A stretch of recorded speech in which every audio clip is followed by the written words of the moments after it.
waxaan ballan qaaday oo visionkayga ama aragtideeda foga ummadda Soomaaliyeed inaan rajada ku soo celino rajada ummadda Soomaaliyeed ee doonayso waa nabad iyo nolol weeye nabad iyo nolol haddaysan jirin ummad ma jirayso waxaana bays u ah nabad iyo nolol koo waa idiin sheegay danta shakhsiga in laga guuro oo loo guuro danta guud waxay tahay oo aniga iga bilaabatay oo idinku aad igu taageerteen inaan idin keeno saan idin ballan qaaday ra'iisul wasaare iga wanaagsan ra'iisul wasaarahana ballantii waa fuliyay wuxuu keenay wasiiro ka wanaagsan wasiiradana waxaa looga fadhiyaa bacdama 60 bari ay joogaan inay keenaan shaqaale ka wanaagsan ballantaas midii fuliyay ballantaas kuwa ku xigana aan idin fulinay ammaanada koo waxay ka ahayd wixii aan ballan qaaday ammaanada ummadda Soomaaliyeed waa kala shakis waa la kala fogaaday waxaan isku diray qabiil iyo qabyaalad iyo xagjirnimo ammaanadu waxay tahay wixii aan noo dhiibateen inaan siday tahay kugu hayno oo aan isku keen hayno oo wada jir iyo midnimada kugu shaqeyno wixii aad noo dhiibateenna si fiican kugu maamulno oo aan la dagaalno musuqmaasuqa aysan jirin shakhsi kaligiis gaar u naaxa oo aad kulli nolol wada heshaan oo nimcada ilaahayna siiyay khayraadka dalkan leeyahay oo idin soo wada gaaro macquul ma aha mana aqbalayno waddankan barwaaqada ku jirta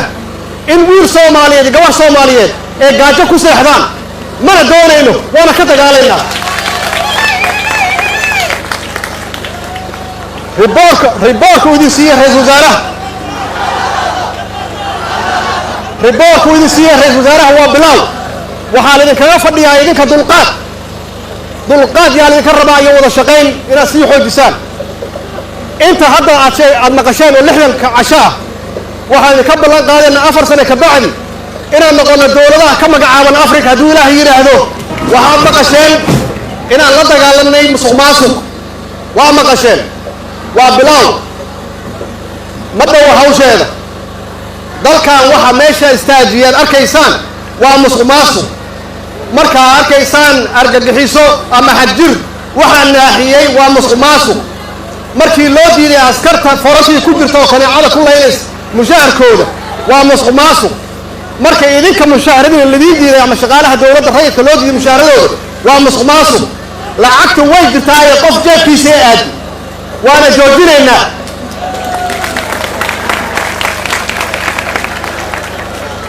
ammaanada noo dhibateen waxaa la socda amniga wax kaligeen annagu aan samayn karna maaha waa wax noo wada yaala shaqo noo wada taalo way amnigaasi wuxuu ku xiran yahay idinka ciidamadan haysana tiradooda waa taqaanaan guri walba iyo geed walba ma istaagi karaan idinkaa la rabaa inaad u sheegtaan xogta meesha cadowga ku jiro meesha qofka qarin dumiska uu ku jiro idinkaa la rabaa inaad u soo sheegtaan amniga markaasaa laga rabaa inay agtigareeyaan oo ay qabtaan waxaan uga mahad celinayaa shalay magaalada xaafadda waa bari miinadii ninkii ku aasayay oo qof shakhsi ah oo reer waa bari uu soo sheegay haddii arrintaas ay badato qof walba uu magaaladan degan oo reer banaadir uu xil iska saaro oo uu sheego kuwa guryaha ugu jira oo sharwadayaasha ah waxaan idin sheegaynaa 6 bilood magaalada nabad inay noqonayso insha allah waxaa kaloo idin sheegaynaa annagu waxaan u taagannahay ballan u qaadno oo aan dhaar u marnay xasiloonida magaaladan yaan dhaar u marnay xasiloonida macnaheedu waxay tahay magaaladan bilicdeedii iyo quruxdeedii iyo sharafkeeda inay soo noqoto inay la tartanto Kenya Nairobi inay la tartanto Addis Ababa inay la tartanto caasimada adduunka ma kula tartami karno iyadoo baroodo magaalada dhexdiisa ay marayaan oo qoryo culus ay saaran yihiin oo shacabka lagu leenayo kulama tartami karno qofkii askari ah oo qof shacab wax u geysta ogaaw waxaad ogaataan tiirkaa kuu dambeeya maxkamad baa lagu saari waxaa kuu dambeeya haddaad qof disho ما وحكون ضمن شتير كذا استاجيس عيد ما قلب كثيرة واحد عيد ما قلبه سيدوته شعب كيننا إلى لسان إنا احترامتان إنا الله شقيسان إياك وحكوته هذا ليسان أو حرمة الرئيسان يا دولة الله ينظر يا ذيك عيد نوته شعبك كيس الليتا هلا قالوا كيس تبردرن ولا حق دريعي حقيس هلا سيو كان توجا أو خاينكا أو قردوس كان قبطة حوجينا كاس كبحية شعبك كبحينا حسنوني واتاس مرك إن قفوا شرعي وقال سنادو ما قف في قري هيستا إنه كأول بنيه شعبك إياه دولة ما وهو قفك قري هيستا وعيدا كأول قري هيستا دفاع الدلكيس إياه أمديس انت صار كيف ديا وأوجا هي هاو في عمل قبطان مال والبا وهو هيلنتيهين دفاع الدلكينا لكن خلطات كبعاية هي كيمهم أو كسر جسنا يا ماتيرا أما دبعتنا يا هلا قبط معايا لما جع دولتنا يا مجا عيدك وحودي معايا هلا قبط أمانك لا دجالك أرجع حسابه وأنا يقعد لكن وحنا ظهر ريا إن علنا هي ولا لهنا تهين عروتنا تهين إلهي يسوع هذي نوعي ماذا أنا جالسين واحد بهنتهين دولة في عنواها ستان دولة آمنة واها ستان دولة عالم كله حساب تتواها ستان إذا كان أمي صوم من الرجل وعليهنا أو الدفاعي هذا دفك جوجسان قريو هذا الأمرنا جوجية دفك ومدين هالليلنا هانتيدين حب برونا إيمان الله إيمان كوا أجنبي وهل كان أجمد إنه يوم الصومالي يديدان دولة نمو أو يديدان هرمرة أو عالم كان حيران أو لقد كان الصومالي إنه تاعي بحالقلين أو كان مقدشون ميلا عن الإيمان كريم ويسكن علمي إنه هذا ذلك كان وين كسارين أنا جالس كله بس ذلك أنا جالس كله بس كنا أنا جالس دوتين وحنكون شقينا وهين وين كذا شقني وين كوم شقني وحنكون شقينا وبلنتين هي دانت ذلك يدك يديته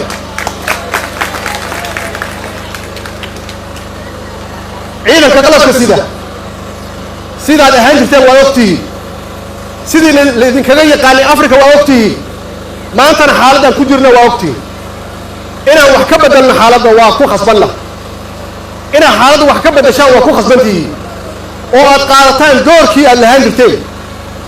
حالة يجرفوا على كجرتان أما هو اللي جرب تاجنا هاي مشاهدين هو اللي كوسا بدالنا إذن كنا ذلك نودين طب يا لدنا كفوا هذا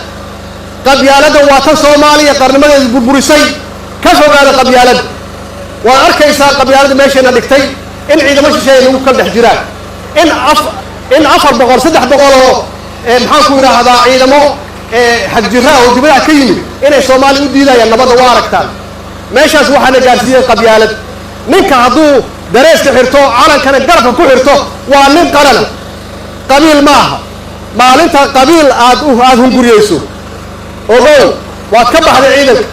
waana ku maxkamadeynayna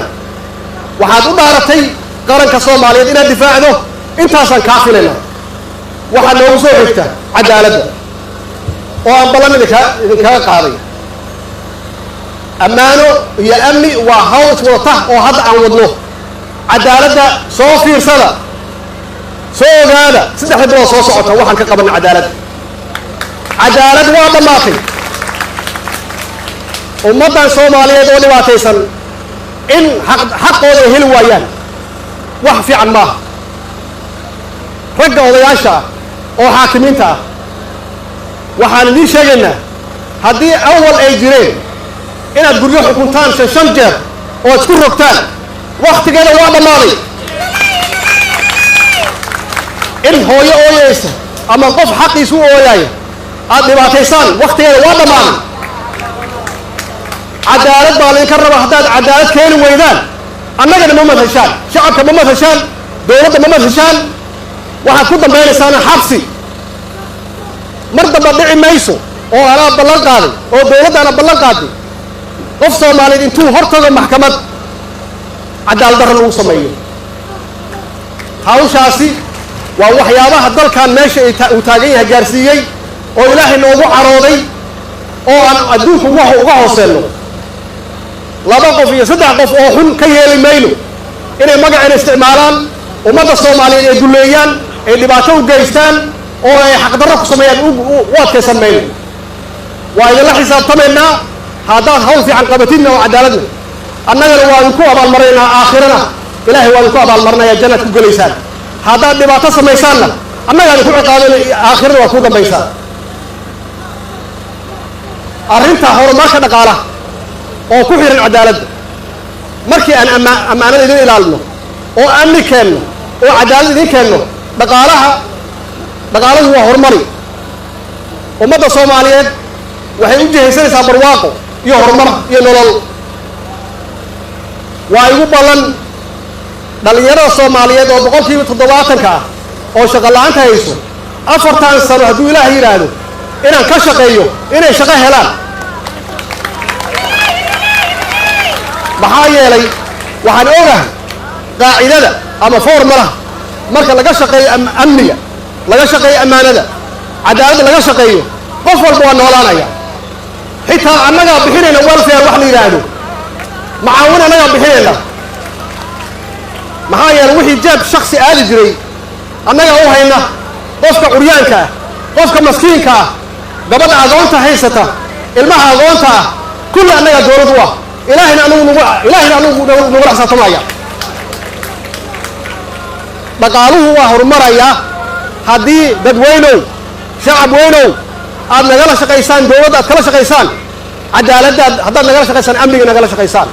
maxaa yeelay markii magaaladan amni ay noqoto waxaa loo imaanaya maalgelin yaa imaanaysa maxaa yeelay dalkani waa dal khayraad badan dhaqaaluhuna wuxuu ku istaagaa 3 arrimood ayuu ku istaagaa dalku waa inuu khayraad leeyahay dabiici ah waa leenahay dalkeenu waa buuxaa labo waa in dalku maamul iyo shaqaalo fiican oo hufan oo xirfad yaqaanaa uu leeyahay marka saddexaadna dhaqaaluhu waa imaanaya oo labadaas dhaqaalaha ku xiga oo capital la yiraahdaa way naga go'an tahay annagu inaan la tartanno caalamka waa naga go'an tahay midnimada Soomaaliya waa muqaddas ummadda Soomaaliyeed meel kasta ay joogaan haddaysan u midoobin danahooda haddaysan dalkooda u midoobin haddaysan diintooda u midoobin caalamku way ka harayaan caalamka waxaan kula tartamaynaa annagoo mid ah annagoo wada jira yaa caalamka kula tartamaynaa caalamku wayna fiirinayaan sidaan u wada shaqeyno shacabka iyo dawlad see wada shaqeeyaan haddii ay arkaan in aan nala dhex geli karin waa noo soo istaagayaan wax alla wixii aan ka rabnana waa nagala shaqeynayaan annagoo siman annagu cidna u daba istaagi mayno cidna u daba istaagi mayno annagoo wax qabsan karna cidna u daba istaagi mayno innagoo isku tashan karna annagu waa inaan isku tashanno taasna waxay ku imaanaysaa dawlad fiican iyo dad fiican oo wada shaqeyn leh yaa ku imaanaysaa caalamku waxay u sheegayaan ganacsatadooda marka inay Soomaaliya maalgashadaan maalinta Soomaaliya maalgashi u bilowdo oo dawlad nadiif ay joogto iyo shacab nidaamsan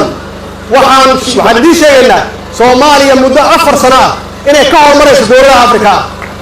goolkeenu iyo visionkeenu waxa weeye 4 sano ka bacay inaan ka horumarno Afrika hadda yarsanna waa ka horumari karnaa waxay ku xiran tahay rabitaankeenna annagu ma rabnaa horta inaan dad Soomaaliyeed oo wax walba wadaag inaan nahay ma rabnaa inaan noqono dad Ilaahay u xamdi naqa inaan leenahay dal fiican inaan nahay hal dal inaan nahay hal diin Ilaahay muu xamdi naqi karnaa Ilaahay muu noqon karnaa haddaan taas gaarno oo aan iscafino Soomaaliya waa istaagaysaa Soomaaliya ha noolaato Soomaaliya Ilaahay ha nooleeyo والسلام عليكم ورحمة الله وبركاته. أنا مدحويني خطبة هذه ما أنت وأدي هذا وفرح سنة هاي حتى نوحن رجينا يا إن معناها واحد بدنا تقبض فما هانتي boqolka beri oo la soo dhaafay haddana waxaan kaa rajaynayaa inaan hawshaada halkeeda ka sii wado hiil iyo hoon garabkaagaan taagannahay haddii aan nahay haweenka Soomaaliyeed